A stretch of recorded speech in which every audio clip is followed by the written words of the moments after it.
जय हिंद मित्रांनो. तर आता मुंबई शहर पोलीसच्या फायनल कट ऑफ मध्ये बदल होऊ शकतो का, की हाच कट ऑफ अंतिम आहे? तर अशा प्रकारच्या तुमच्या काही कमेंट आल्या होत्या, काही मेसेज आले होते, काही इन्स्टाला काही व्हॉट्सअपला मेसेज आले होते. तर नक्कीच मित्रांनो, मुंबई सिटीच्या फायनल कट ऑफ मध्ये नक्कीच बदल होऊ शकतो. कारण की बऱ्यापैकी तुम्हाला सविस्तरपणे समजून सांगतो, त्यामुळे व्हिडिओ स्किप करू नका. तुम्ही जर आतापर्यंत आपल्या चॅनलला नवीन असाल तर मुंबई सिटीच्या प्रत्येक अपडेटसाठी आपल्या चॅनलला नक्कीच सबस्क्राईब करून ठेवा. तर आता मुंबई सिटीच्या फायनल कट ऑफ मध्ये बदल होऊ शकतो. कारण ठोस कारण असं आहे की ज्यांचं मुंबई सिटीला सिलेक्शन झालेलं असेल त्यांचं नक्कीच चालक पोलीसला नक्कीच त्यांचं सिलेक्शन झालेलं असेल. इतर जिल्ह्यांमध्ये म्हणजे ग्रामीण सारख्या ठिकाणी त्यांचं सिलेक्शन झालेलं असेल तर नक्कीच ते प्रेफरन्स माझ्या मते तरी चालक पोलीसला देऊ शकतात.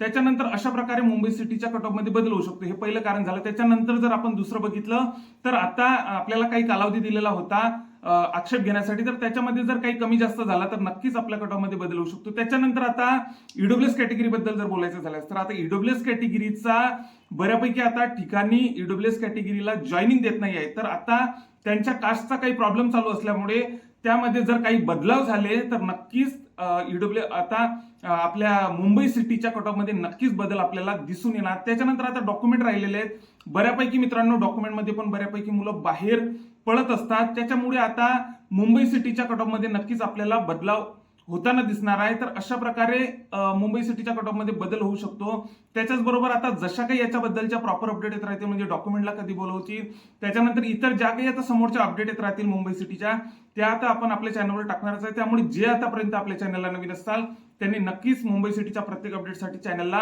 नक्कीच सबस्क्राईब करून ठेवा. जय हिंद.